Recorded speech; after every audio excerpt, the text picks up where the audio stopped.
I have a friend who's into passports. He does like express passports. Okay. You get it.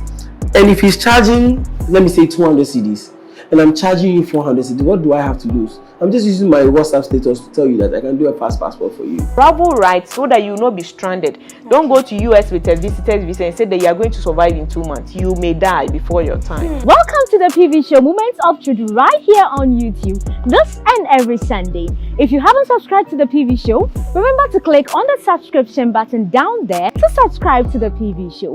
Relax and don't go away. We'll be right back.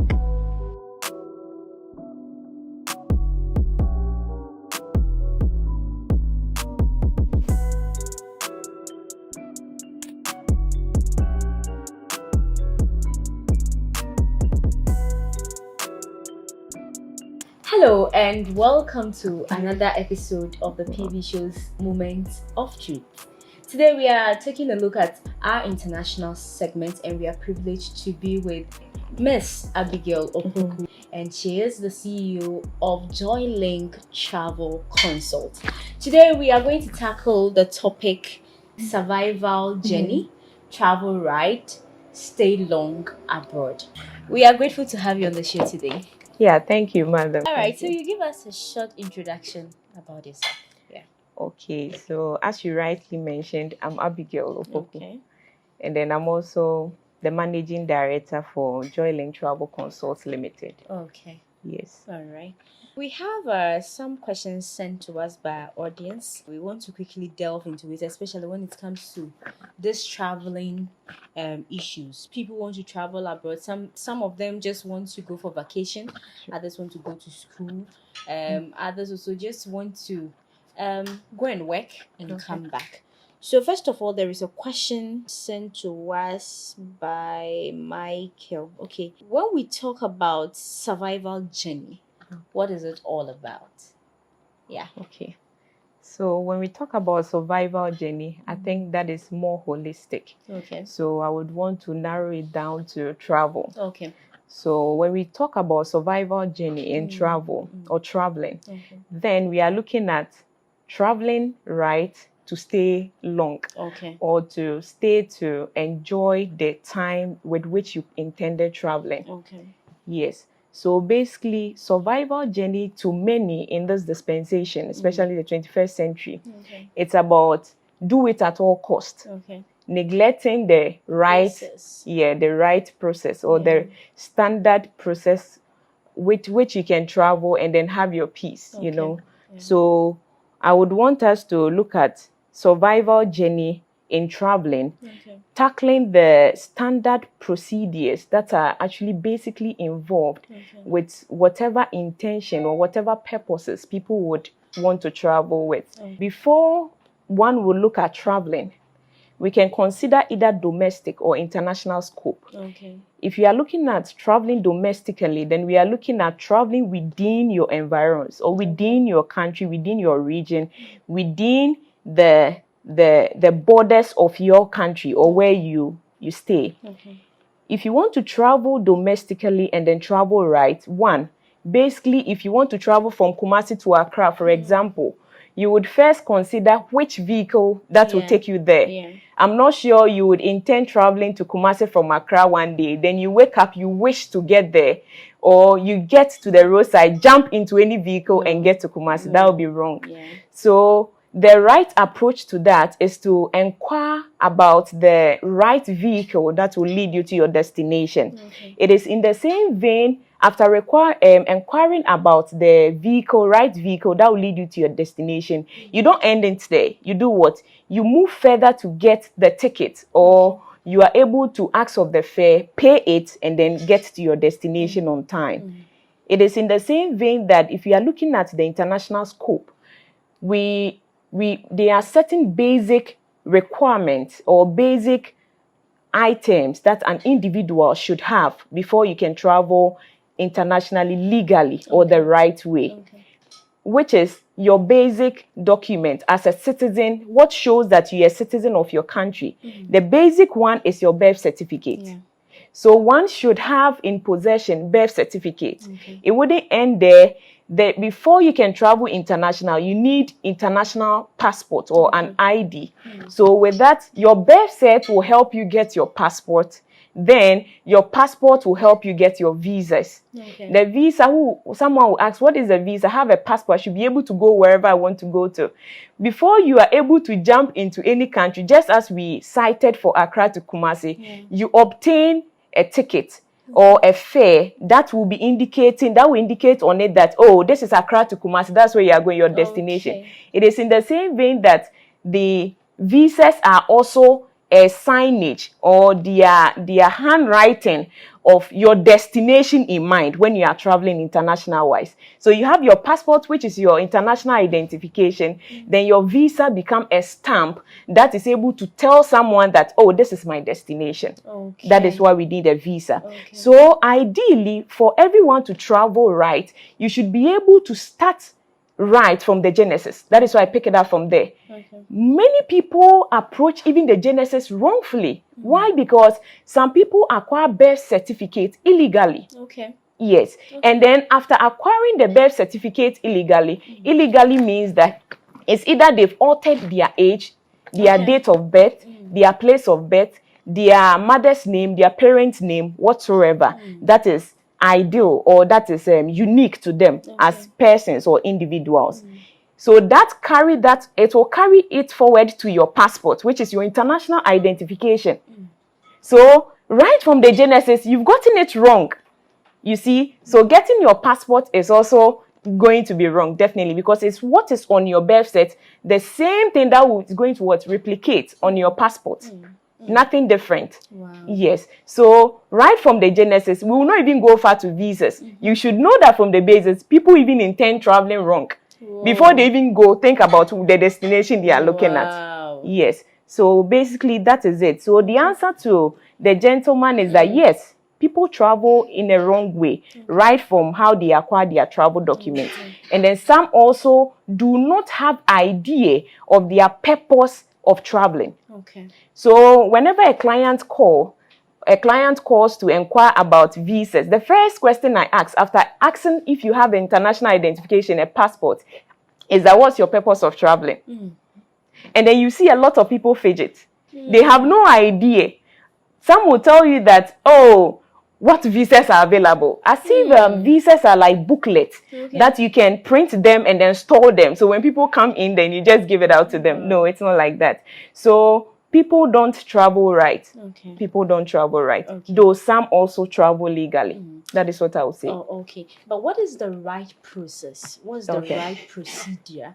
I mean, to travel. If I happen to call you today, what are the necessary steps I need to take? So that in case someone out there happens to get duped by somebody, sometimes you want to travel and someone will be like, oh, I can help you. Because you don't know the process, you just go through it. So what is the right process? That's really true. Yeah. And I'm happy you've asked this question. You know, travel is dynamic. Travel is broad.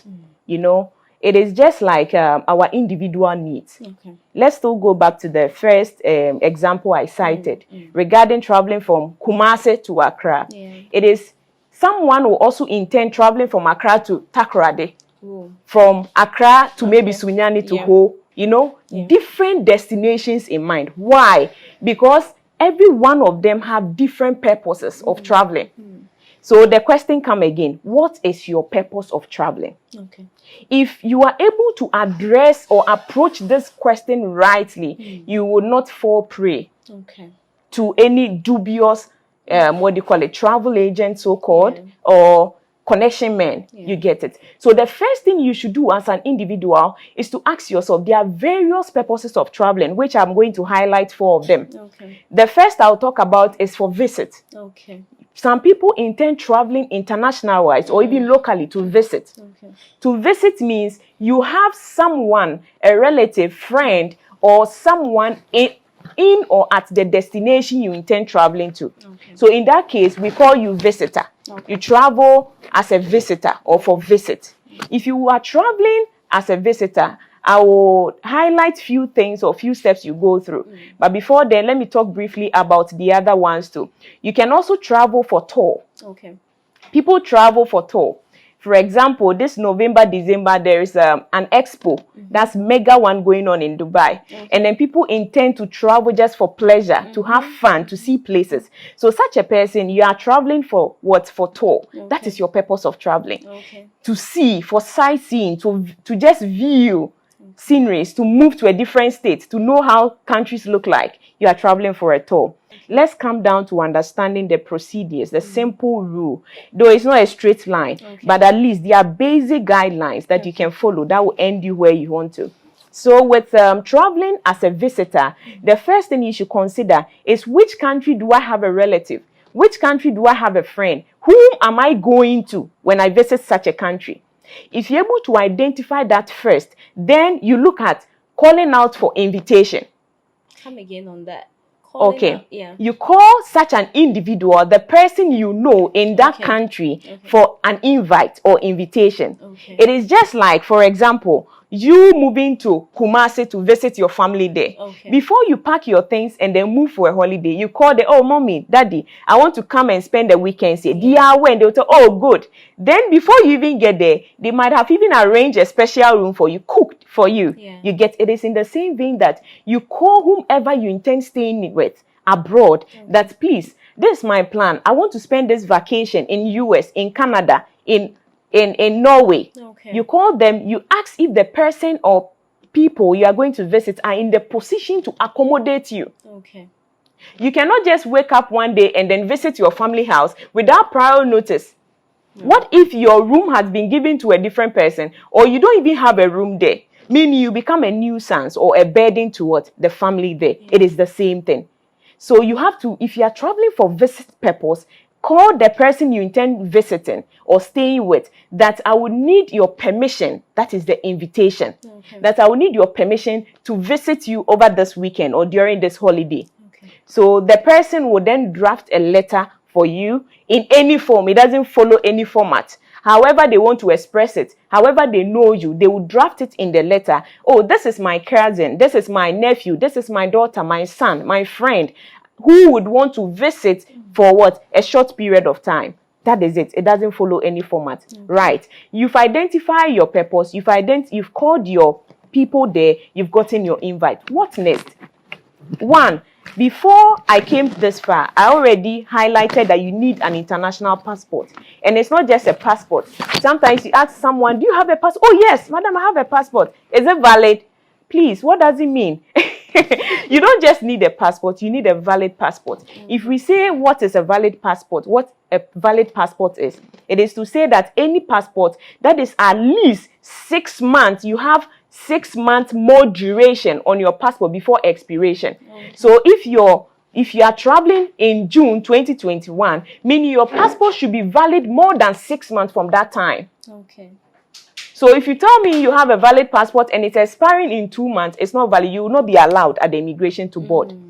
So your passport should not just be passport, it should be valid. Then let's come back. You have your valid passport, you have your invite as a visitor. The next thing you look at is to check out or consult a travel consultant that I intend traveling to US to visit my family. My family had already accepted to accommodate me. Therefore, they've drafted a letter for me. What do I do next? If it is every country have their own visa requirements. So what the able travel consultant will be able to do to assist you is to guide you on the checklist of documents that you will need to provide at the visa application center to give you the strength to believe that you'll be given the visa. So one, the checklist is not money, it's not check. No, it is basically a documents that have been outlined in one single document. Okay.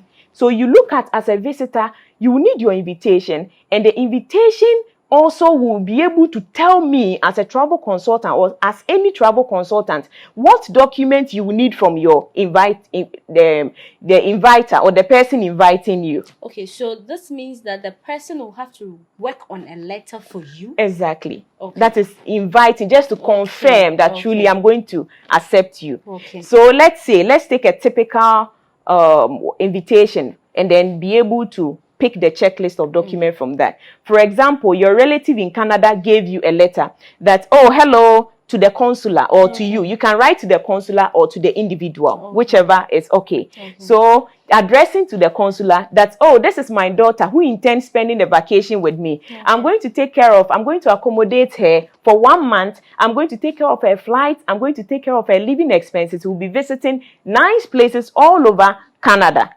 That's right.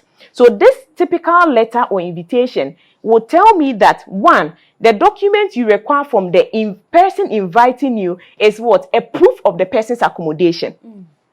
So if, as it were, other people, theologians, right, they will tell you that exegesis, to digest and to get. It is the same way that you're able to extract document from just a simple invitation letter. So right now, what the person stated as what? Going to accommodate you will tell me that the person should give you a proof of his or her accommodation. And a proof of his or her accommodation doesn't mean he should give you his own rent. Or if he owns a house, should give you the mortgage, or no, it is not that. The only thing that we need from the person is any form of bills. They pay bills, everything is channeled through their residence. So their residence address is stated on the bill. The bill can be electricity bill, water bill. So they can give you sample of it. That has the name, the address of the accommodation. 2, the person also said, I'm going to take care of your living expenses during your period of stay. Meaning there is a financial burden that the person is what? Inviting on him or herself. So we require that the person is able to show proof that he has sufficient funds or adequate funds to sponsor you whilst you are there. In that case, you will need the person's what? Pay stubs, pay slips, or bank statements, as it were, depending on the country. If you need a pay stub, a pay slip, meaning indirectly or directly, it's channeled to the person's what? Employment. So the person will also scan his employment document and then send it to you. That this is the work I do. They pay me so, so, and so. And then at least, if it is Canada, you require that for the past 6 months, the pay stubs, the pay slips, or the bank statement of such a person will be taken. You have that covering too. If the person stated that, as I mentioned, that we are going to see other tour sites, meaning there should be proof of already booked tickets to such what? Tourist destination. People miss that a lot. You state, we are going to visit this crocodile, we are going to go to waterfalls, we are going here. But you have nothing that shows that you are already registered prior your visit or even your invite. So those things are very important, though very negligent. You get it? It's negligible. Sorry. So please, let's be mindful that as soon as you receive the invite, don't be so happy to include a lot of words in it, big words to impress the consular. Know that everything that is there, you are going to be accountable. And the only way you are going to be accountable is through the documents you acquire. So you see the right way, you get all those documents, and you, the person traveling, your other documents that shows whether you're a student, as a student, your ID or your admission letter, if you have a bank statement, a proof of your funds, that you have sufficient funds. And before we go into the other sector, which we may not go through all the checklist, but there is something unique about all the embassies or the consulates. There are various. First of all, sorry, before you go there, someone do not really understand who a consulate is. Okay. That's why I mentioned embassy or a consulate. At least an embassy is just a representative of what? A country in another country. So the person who is in charge, who assess your document to allow you access to a visa or to grant you a visa, is the consular or the consulate. Yes. So that's the definitions. That's the basic. Knowledge behind that. So there are various ways that the embassy is able to assess your application for your visa. Anybody at all can stand up and say that I know someone who is my uncle in US, so I want to go for a vacation. Whom should we grant and whom should we not? There are few things, though I'm not a consular, but from experience, I know that they look at your social tie. I'm mentioning this because of the documents required. And your social tie means anything that bonds you to your country of origin. For example, you are a journalist. Yes, you carry out a lot of duties. You interview great people, you talk to great people. So if you want to visit, they know that at least you are gainfully employed, or you are having a company or an organization that definitely you would have to come back to see to it that is flourishing. So that's your social tie. One, someone might also have gotten married with kids. That is a social tie. They know that you are traveling. Definitely, you will not leave your children forever. You will come back and then what? See them. You will come back to your country. Others are also church ministers, their organizational heads. You know, anything that will bring you back to your country, that's your social tie. So any document or evidence that you would have in that direction to support your application is very important. Don't leave that out. Most people are denied visa because of that article. They lack sufficient or adequate proof that they are bonded to their country of origin or residence. So because of that, they refuse them the visas. Because you can't go there and become what we call the public charge. A public charge means that you are going to become a liability in the country you are traveling to. But do we have people who go there, they say they are going for visits and overstay? Yes, that is what we mentioned earlier, that there are people who don't travel right. They use some avenue that is available as a yardstick to carry out their own intentions, because they know that, oh, I don't really have document to meet. I really want to travel to work, but I cannot prove it. So let me pass through tour or visa or visit or education. When I go the PAM, I'm lost. I will not do what I will do. I will vanish. Yes. So we will digest some of the consequences. I know as time goes on, there are questions relating to that. So we'll talk about that as time goes on. But let's look at this. I mean, Christmas is coming. And there are people who want to just travel to Dubai, go to other places, go do stuff. But then if, for example, you were to go to Dubai, is that for a visit? Or if it's for tour, are there certain documents you will need for tour? That's great. So if we are looking at Dubai, as I said, each country is distinct, so the requirements differ. Yes. So if you are looking at Dubai, as you mentioned, basically if you want to go for a tour, you should be able to have contacted the tour operator. That you have your ticket or whatever entrance card that shows that you are going for a tour. Then you have your valid passport. You have to get your visa. Joyfully, Dubai is quite easy to get a visa once you have a valid passport, because it is an ETA, Electronic Travel Authority. The ETA or Electronic Travel Authority is the simplest or the easiest form of a typical visa or a stamp. Ideally, before you can travel, there should be a sticker stamped in your passport that shows the destination you are going.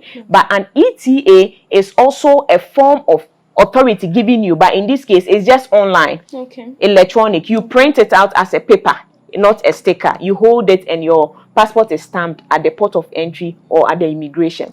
So Dubai is quite easy. It's an ETA, so you don't have to go to their embassy. No.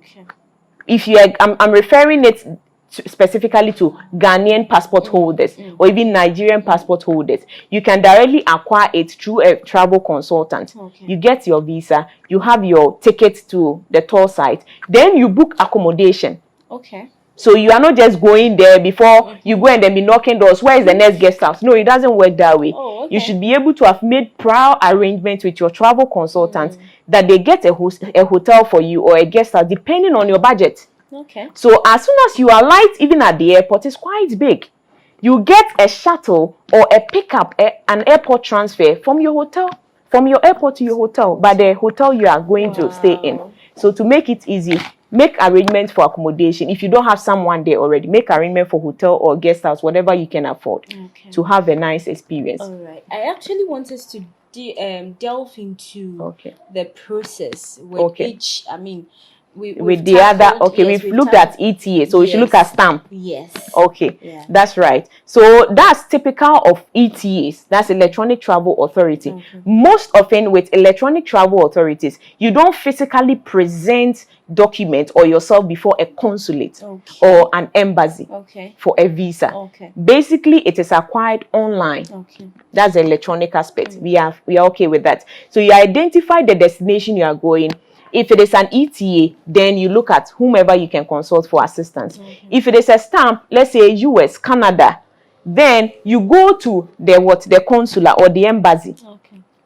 getting all your documents the same way. You get your tickets to the tour site, you get booked accommodation, then you have to get an itinerary.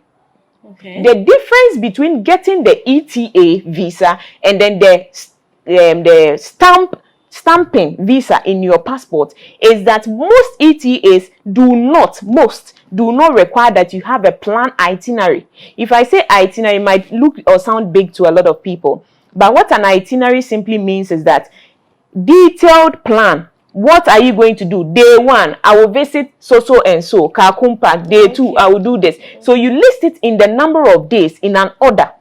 So if you are spending 2 weeks there, meaning your itinerary is going to start from day 1 to day 14. Okay. The embassy is interested in knowing whatever thing you are going to do in their country, so that they will know if you are fit to go there. So you get your travel itinerary, you get your booked tickets to those destinations you've listed. Then you get your, your ticket reservation. At that instance, before you go for the interview, please don't confirm any ticket. Don't buy it. If I say confirm, don't buy it yet. Though you have they don't just go and call that, please, I want to buy a ticket because I'm going to fly. No, you ask for a reservation. Okay. Just a proof that, you will pick plane or you will board flight when you are going.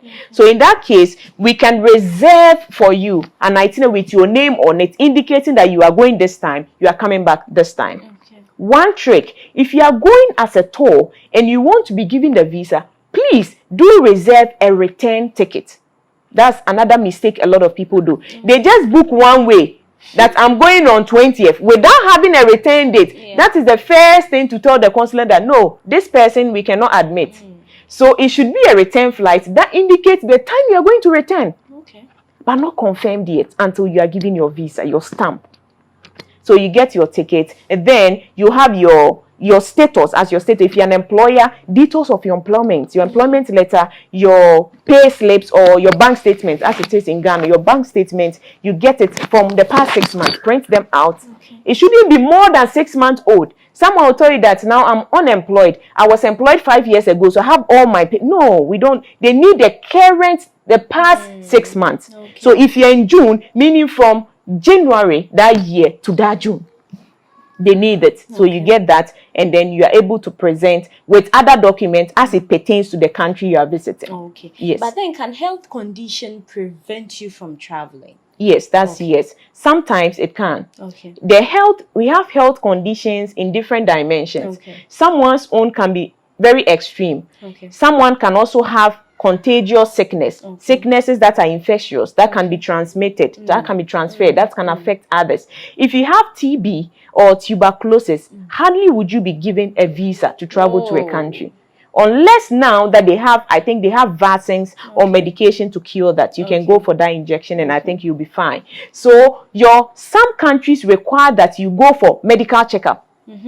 It's part of their requirements. Okay. Canada, for instance, you go for a medical checkup, but they, as a consular, give you the flexibility that there is a lot of money involved in going for medical checkup. You can choose to hold on. Let us assess your document and know whether we will give you the visa or not. Then we can invite you to go for your medical checkup.